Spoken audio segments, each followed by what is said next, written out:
Amy Avocado here, reading When Dinosaurs Came With Everything, written by Elise Broach and illustrated by David Small.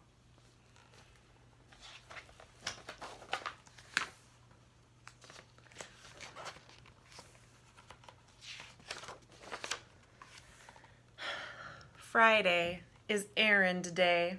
My mom goes on boring errands and I have to go with her.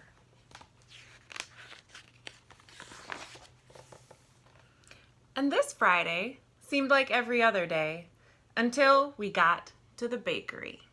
A sign above the donuts read, "Buy a dozen, get a dinosaur." I couldn't believe my eyes. Neither could my mom. "They must mean a toy," she said. But when I took the box of donuts, the lady behind the counter said, "Hold on, little guy. Don't forget your dinosaur."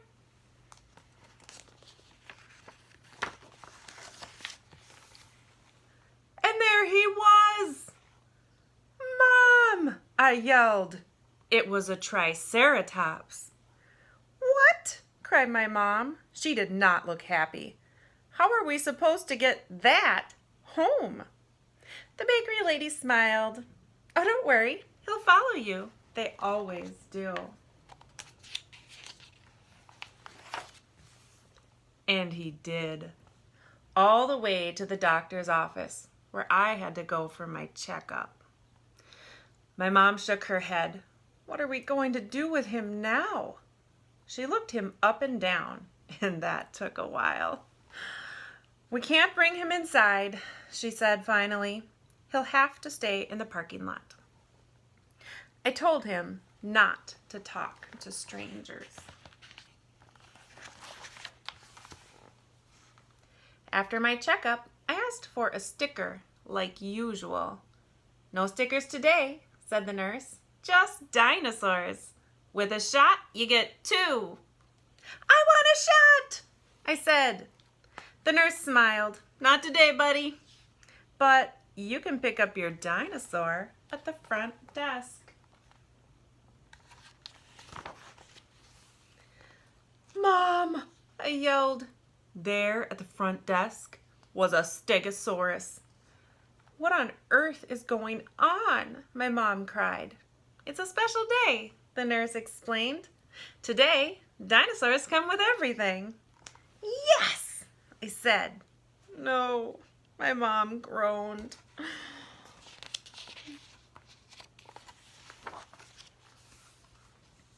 We walked down the street, and my triceratops and stegosaurus walked right behind us. Thud, thud, thud. They made friends right away. Across the street, other kids had dinosaurs too. I saw an ankylosaur, a duckbill, a velociraptor. We all waved at each other. Our mothers kept glaring and kept on walking.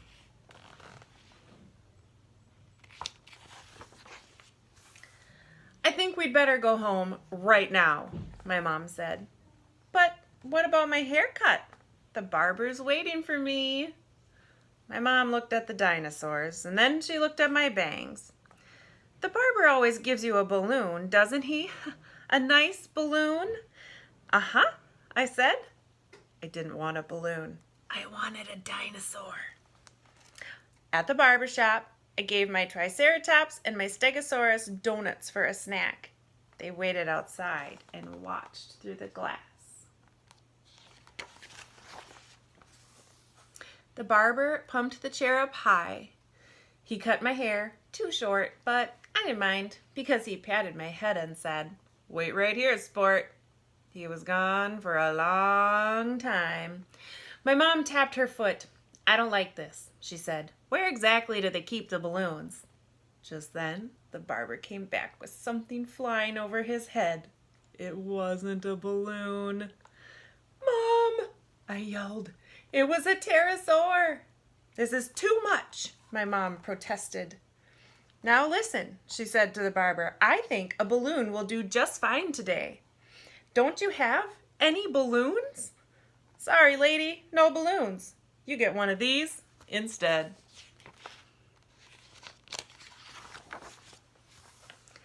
It was like that everywhere we went. At the shoe store, the sign read, "Buy 2 pair, get a dinosaur free." My mom decided my shoes would last a while longer. At the theater, we could hear the popcorn man shouting, "Butter? No butter? You want a dinosaur with that?" My mom said we'd go to the movies another day. At the diner, I wanted to stop for a hamburger. But then a girl walked out with a Tyrannosaurus Rex. "Okay, that's it," my mom cried. "We are definitely not having lunch there." She looked at my Triceratops, my Stegosaurus, and my Pterosaur. "What are we supposed to do with all these dinosaurs? We don't have room for them. We can't take care of them." I hugged her leg. "Don't worry, Mom. They can live in the backyard." My mom shook her head. "Sweetheart, they're not toys. Dinosaurs are a lot of work." "But Mom, look, they eat anything. And they'll sleep outside. I'll do everything. I promise. Please, Mom, please." My mom sighed. "Well, I suppose we can't just leave them here." Thank heavens we didn't stop at the diner. We hurried home, and my dinosaurs hurried after us. Thud, thud, thud, flap, flap, flap. When we were almost there, we saw a little duck-billed dinosaur standing all alone in the street corner. He looked lost. "Mom, that's a baby hadrosaur. He's all by himself." "Sweetie, we've already got our hands full." The hadrosaur followed us. It wasn't my fault. When we got home, my mom needed to lie down, so I made lunch for the dinosaurs. Then I showed them where to go to the bathroom, and I told them to stay out of the neighbor's yard because his dog is mean.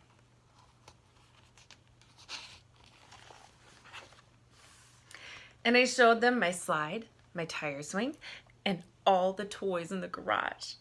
They seemed to be having fun, but they really went wild when I took out my Frisbee.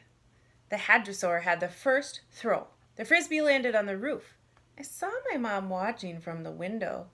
"Is everything all right down there?" she asked. "Everything's fine, Mom. We can get it down." And my pterosaur flew up and plucked the Frisbee out of the gutter. My mom kept watching. She looked at him for a long time.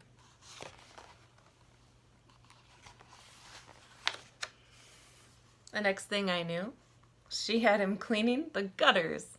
Then she came out to the backyard with a pile of wet clothes. "These spikes come in handy, don't they?" she said. And pretty soon, my mom had thought of chores for all my dinosaurs. But I knew they didn't mind. It just meant they're part of the family.